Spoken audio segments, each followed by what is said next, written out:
This war is not fought on the battlefield. It unfolds quietly in the background, and it never stops.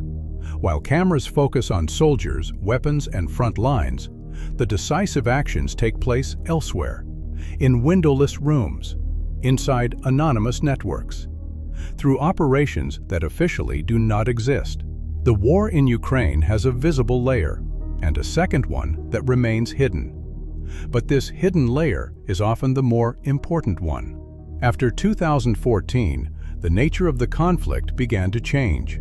Not overnight, and not in a way that was immediately obvious. Military force remained limited. Large-scale confrontations were avoided. But pressure did not disappear. It simply moved underground. Cyber operations became a permanent instrument of warfare, not as isolated attacks, not as one-time events, but as continuous testing. Government websites went offline. Administrative systems failed. Communication networks were disrupted.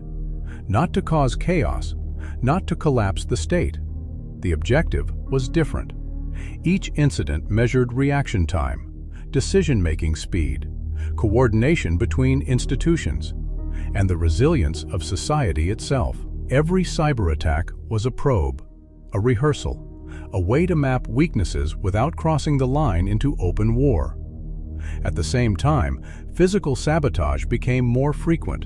Infrastructure suddenly appeared vulnerable. Energy facilities failed. Connections were interrupted. Critical systems stopped working without clear explanations. Often, responsibility remained unclear. No claims of responsibility, no confirmed perpetrators. And that ambiguity was intentional. These actions were designed to stay below the official threshold of war, too serious to ignore, but too vague to justify a military response. This is where a new model of conflict emerged. Maximum impact, minimal proof. The focus shifted away from territory and toward systems, energy supply, communication, logistics, information flows. Anything that holds modern societies together can also be used to destabilize them. At the same time, a parallel battle was unfolding.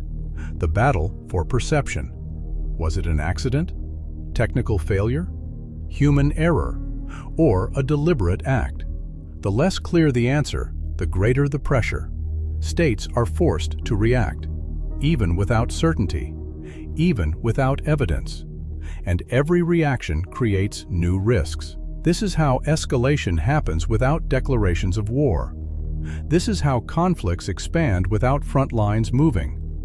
The war in Ukraine shows how modern warfare is increasingly conducted. Quietly, deniably, continuously. These operations are not side effects. They are strategic tools. They prepare the ground. They test limits. They reshape red lines. And they do not stop when the fighting slows down. Because this war does not end at the front. It does not end with negotiations. And it does not end with a ceasefire. It spreads, gradually and globally. And that leads to the most dangerous question of all. What happens when these shadow operations escalate? When retaliation follows retaliation? When responsibility is never claimed? Because at that point, the war in the shadows becomes something that can no longer be controlled.